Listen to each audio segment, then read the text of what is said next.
VAR aparece mais nesta Copa e muda a decisão do juiz em 95% das vezes. Veja dados da arbitragem. O VAR ganhou protagonismo nesta Copa do Mundo e alterou a decisão dos árbitros de campo em 42 dos 44 lances revisados, o que representa um índice de 95%, conforme análise da Folha baseada em dados da Opta, plataforma de estatísticas esportivas. A análise técnica ocorre através de imagens de câmeras espalhadas pelo estádio e dados de movimento da trionda, a bola oficial do torneio. Nesses lances, a comunicação com o juiz é direta, evitando interrupções prolongadas ou a necessidade de consulta ao monitor de apoio. Essa dinâmica segue uma diretriz do IFAB, o Conselho da Associação Internacional de Futebol, que em fevereiro autorizou o auxílio do VAR em evidências claras, desde que a correção não comprometa o reinício da partida. A regra abrange desde escanteios e expulsões por segundo cartão amarelo até erros de identificação e infrações da equipe atacante que antecedem um gol.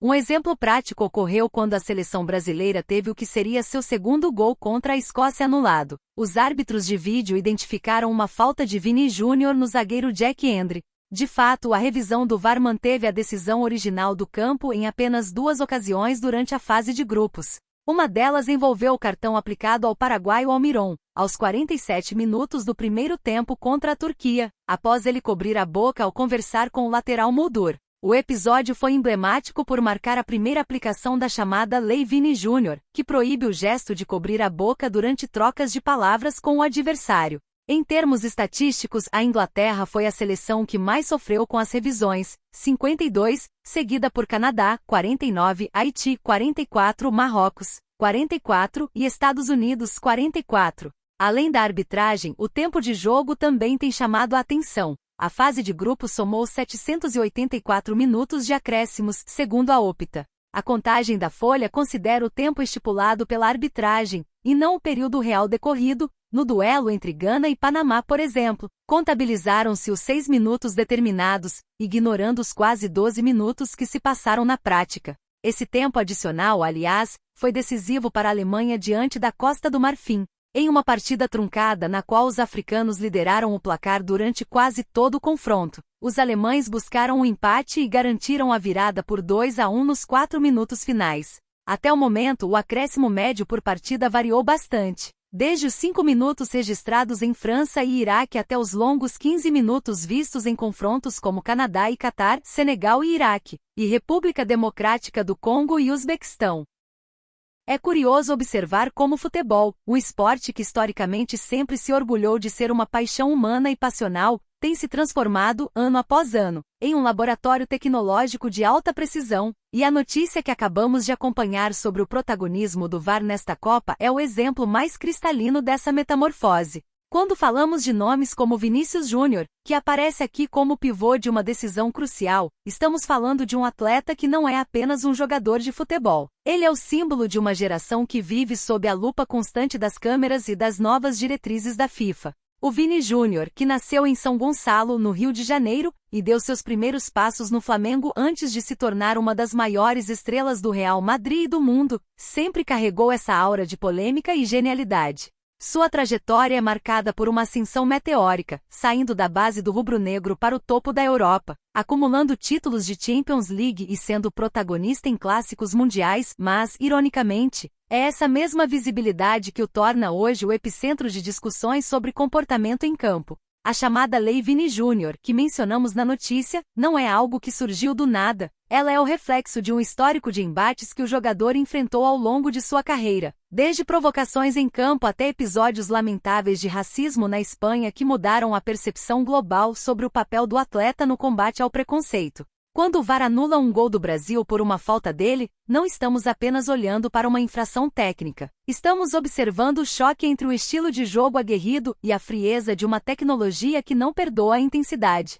Essa mudança na postura do árbitro, que agora parece muito mais dependente do VAR do que da sua própria intuição, me faz pensar sobre o que estamos perdendo. O futebol, em sua essência, sempre foi feito de erros e acertos humanos. Quando o índice de alteração de decisão chega a 95%, como apontam os dados da Opta, eu me pergunto se ainda estamos assistindo a um jogo de futebol ou a uma encenação coreografada pela tecnologia. E veja, não estou dizendo que o VAR é ruim, mas essa onipresença altera a psicologia de quem está dentro das quatro linhas. Olhe para o caso do paraguaio Miguel Almirón, o meia que atua no Newcastle e que foi protagonista desse lance envolvendo a proibição de cobrir a boca. Almirón, um jogador talentoso, batalhador, que trilhou um caminho admirável saindo do Cerro Porteño, passando pelo Lanús e pelo Atlanta United antes de conquistar a Premier League, é um exemplo de jogador raiz, que agora se vê amarrado por normas de conduta quase burocráticas. O fato de ele ter sido punido por um gesto que até pouco tempo atrás era considerado apenas uma estratégia de jogo para evitar a leitura labial, mostra o quanto o futebol está se tornando um ambiente vigiado em cada milímetro. A Lei Vini Júnior, embora tenha uma intenção nobre de trazer transparência, acaba criando esse cenário onde o jogador precisa medir até a forma como respira ou conversa, o que, na minha visão, retira um pouco da espontaneidade que sempre tornou esse esporte tão fascinante. E o que dizer dessa gestão do tempo? Os acréscimos, que chegaram a marcas absurdas de 15 minutos em algumas partidas, mostram que a FIFA está numa cruzada para compensar cada segundo de bola parada, mas o resultado prático disso é o esgotamento físico dos atletas. A Alemanha, uma seleção que sempre foi sinônimo de precisão e controle, soube usar esse tempo extra contra a Costa do Marfim para buscar uma virada que em outras épocas seria considerada um milagre, mas que hoje é quase uma consequência matemática de ter mais tempo para pressionar. Essa mudança de paradigma, onde a partida não termina quando o relógio marca 90, mas sim quando a tecnologia decide que todos os segundos perdidos foram pagos, altera completamente a preparação mental dos treinadores e dos jogadores. Eu particularmente acho que estamos flertando com uma descaracterização do espetáculo, quando o torcedor precisa esperar o VAR revisar um lance por longos minutos, ou quando o jogo é interrompido por critérios técnicos que nem sempre são claros para quem está na arquibancada, a emoção do gol perde um pouco do seu brilho original. Aquele grito de gol engasgado na garganta virou, infelizmente, uma marca registrada desta era. Olhando para o cenário geral, o que essa Copa nos mostra é uma transição irreversível. Não há volta para o futebol sem tecnologia, mas há, sim, a necessidade de um debate sobre onde o limite da intervenção deve ser traçado. Quando vemos seleções como Inglaterra, Canadá e Marrocos liderando o ranking de revisões, percebemos que o VAR não escolhe camisa, ele atua de forma cirúrgica e, muitas vezes, implacável. No caso da Inglaterra, uma seleção que carrega o peso de ser o berço do esporte, lidar com tantas interrupções deve ser uma tortura para um time que historicamente gosta de um jogo mais fluido e dinâmico. O futebol está se tornando um esporte de estatísticas, dados de movimento da bola.